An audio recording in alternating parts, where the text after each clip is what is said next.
Hello students. मैं आपका दोस्त सीए दीपक सिंह, अकाउंटिंग गुरु, एस विवेकानंद के प्लेटफॉर्म पर आपका स्वागत करता हूं। जैसा कि आप सब लोगों को ये मालूम है कि विभिन्न परीक्षाओं से संबंधित कैलेंडर जारी कर दिया गया है और ये सूचना आप सब लोगों ने देख ली होगी। राजस्थान कर्मचारी चयन बोर्ड द्वारा आगामी परीक्षाओं के कैलेंडर जारी किए गए हैं। समय सारणी वर्ष 22-23 के लिए दी गई है। अब इसमें जो हमारे काम की जो चीज है वो काम की चीज है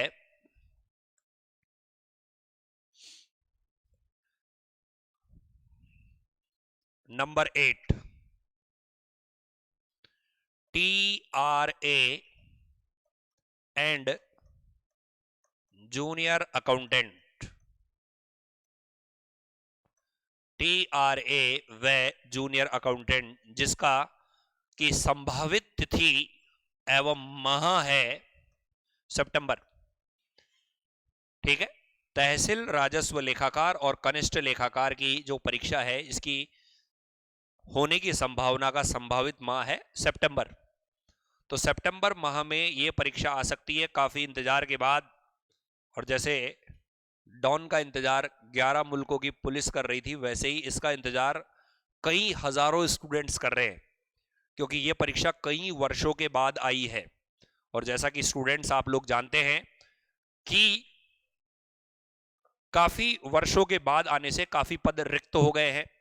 अब इसमें कितने पदों पर भर्ती आएगी ये तो संबंधित विभाग ही बता देगा, लेकिन संभावना है अच्छे खासे पदों पर भर्ती आएगी और काफी सुनहरा मौका है स्टूडेंट्स के पास में। देखिए स्टूडेंट्स, जैसा कि आप लोग जानते हैं कि कंपटीशन के इस युग में जो जल्दी जागता है वही रेस में सबसे आगे होता है। तो इसी को ध्यान में रखते हुए हम एस विवेकानंद के प्लेटफॉर्म पर आप लोगों को आज ही इससे संबंधित जानकारी और कोर्स और बैचेस के बारे में इंफॉर्मेशन दे रहे हैं। तो सबसे पहले हम इस एग्जाम में जो संभावित सिलेबस रह सकता है, वापस से बोल रहा हूं, जो संभावित सिलेबस रह सकता है उसकी जानकारी दे रहे हैं। जो कि पिछली बार जो एग्जाम हुआ था उसमें सिलेबस रखा गया था, उसमें कौन कौन से सब्जेक्ट्स थे, क्या मार्क्स का पैटर्न था, पेपर कितने मार्क्स का था और कितनी कट ऑफ पिछली बार गई थी, उससे संबंधित मैं आपको आगे जानकारी दे रहा हूं। तो देखिए,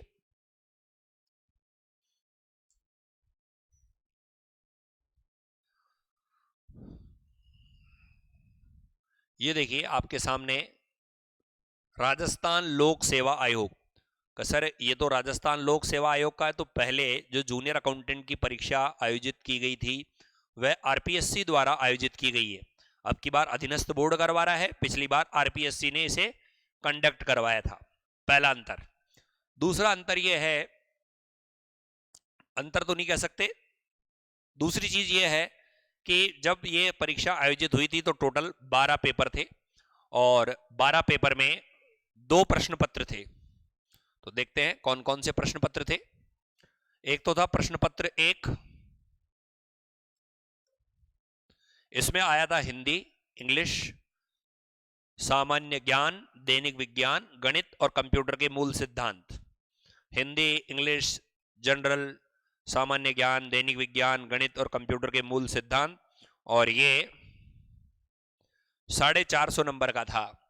हर एक पेपर के 25-25 सवाल थे और 2.5 घंटे दिए गए थे। तो आप देखिए प्रश्न पत्र 1 जिसमें टोटल 150 सवाल और 450 नंबर, यानी हर सवाल 3 नंबर का, और 2.5 घंटे यानी 150 ही सवाल और 150 ही मिनट।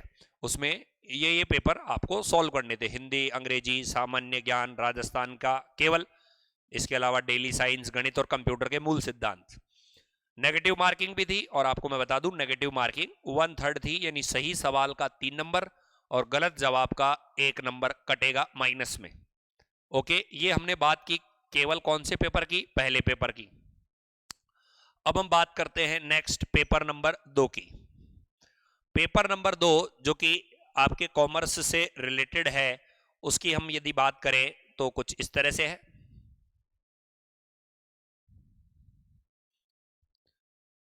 देखें, सबसे पहला है book keeping and accountancy, book keeping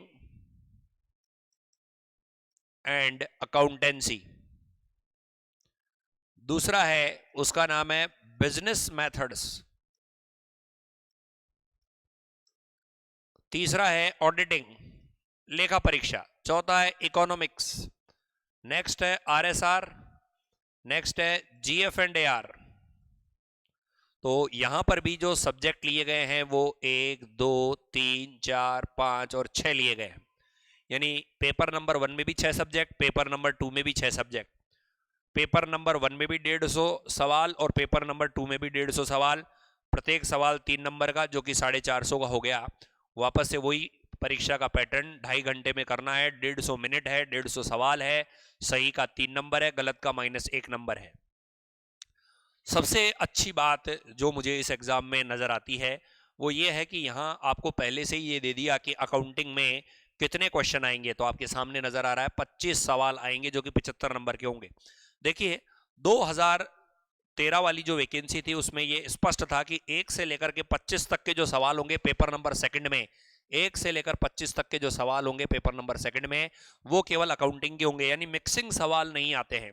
यानी आप सोचोगे 150 सवाल मिक्सिंग के आएंगे, एक अकाउंटिंग का आ गया, फिर एक ऑडिटिंग का, फिर आरएसआर का आ गया, फिर इकोनॉमिक्स का आ गया। ऐसा पैटर्न नहीं था। 1 से लेकर 25 तक के जो सवाल थे वो आपके बुक कीपिंग और अकाउंटेंसी के ही थे।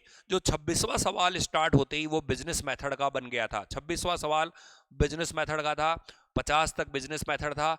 देन 51 से 75 जो आपके थे वो ऑडिटिंग के थे, और 76 से आपके 100 तक थे वो इकोनॉमिक्स के थे। 101 से 125 तक आरएसआर के थे, और 126 से 150 तक जीएफ&एआर के पेपर क्वेश्चन में आए थे। ठीक है, तो ये पेपर का पैटर्न था 2013 में जो विज्ञप्ति आई थी उसमें। ऋणात्मक का मैं आपको जवाब दे चुका हूं। नेक्स्ट, इसका डिटेल सिलेबस आपके सामने है। अब मैं सब्जेक्ट पढ़ाने वाला हूं उसके बारे में कुछ जानकारी दे दूं। तो मैं एस विवेकानंद के इस प्लेटफॉर्म पर 2 सब्जेक्ट ले रहा हूं।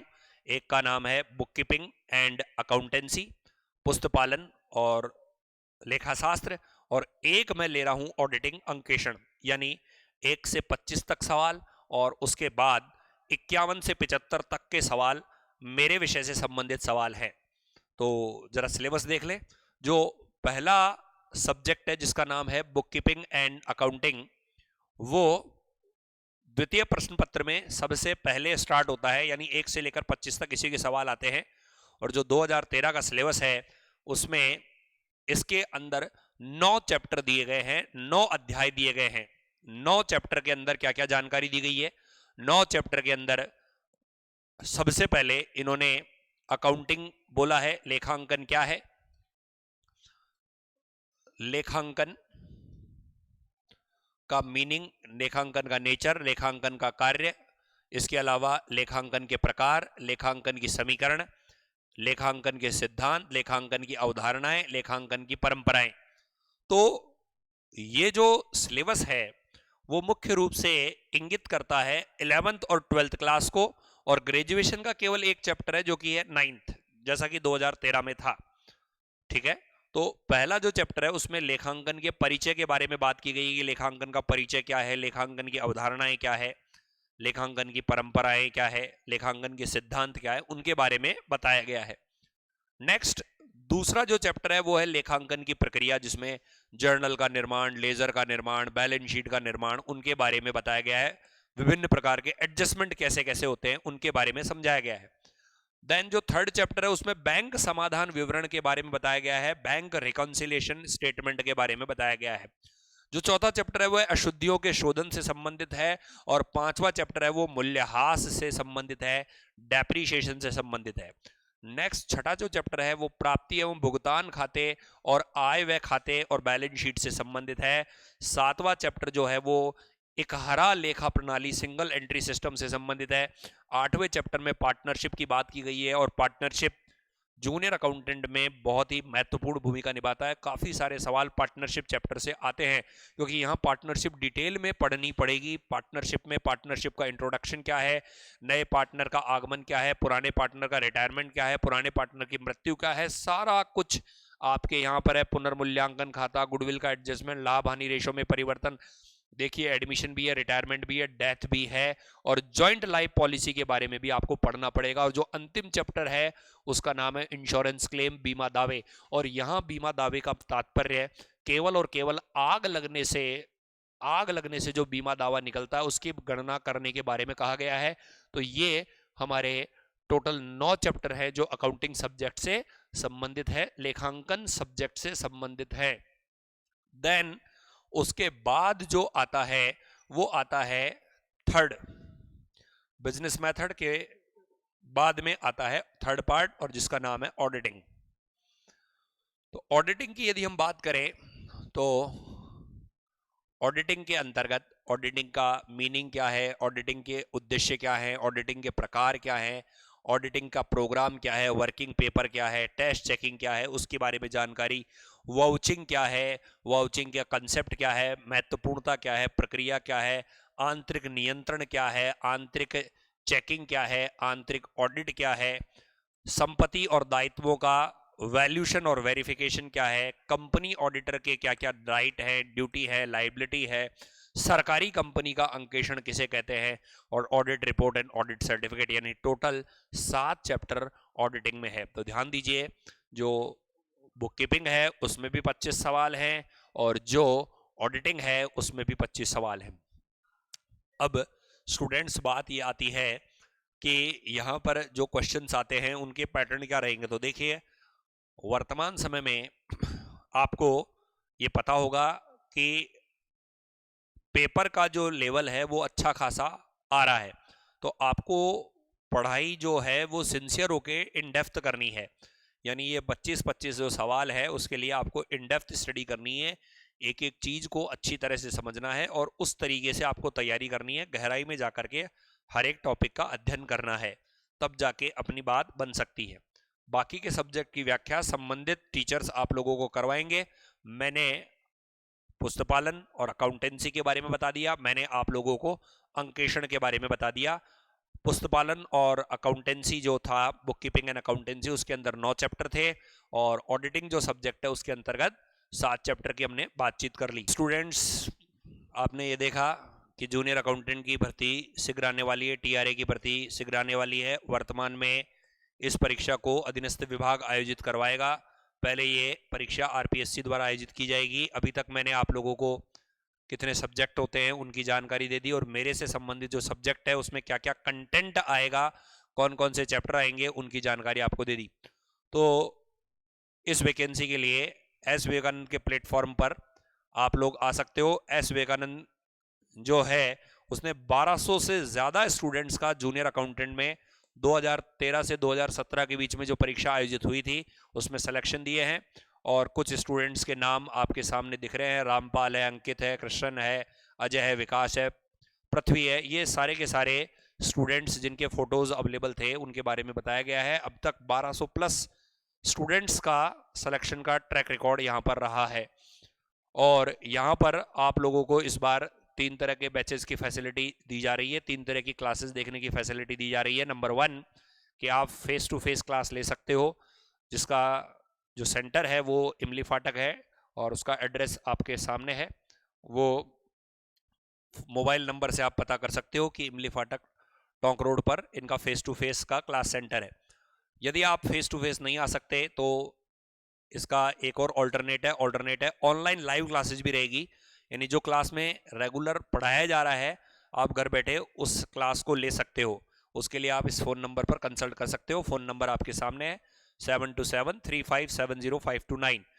और यदि आपको ऑनलाइन लाइव क्लासेस में दिक्कत होती है, आप कहीं पर जॉब कर रहे हो, तो आप फिर रिकॉर्डेड क्लासेस देख कर भी इसका स्टडी कर सकते हो। तो 3 तरह के ऑल्टरनेटिव आपके पास अवेलेबल है। सबसे बेस्ट ऑल्टरनेटिव तो यही है कि आप क्लास ज्वाइन करें, क्लास के एनवायरनमेंट में एक एक चीज़ का इन डेप्थ स्टडी करें और तन मन धन से इसके लिए तैयारी करें।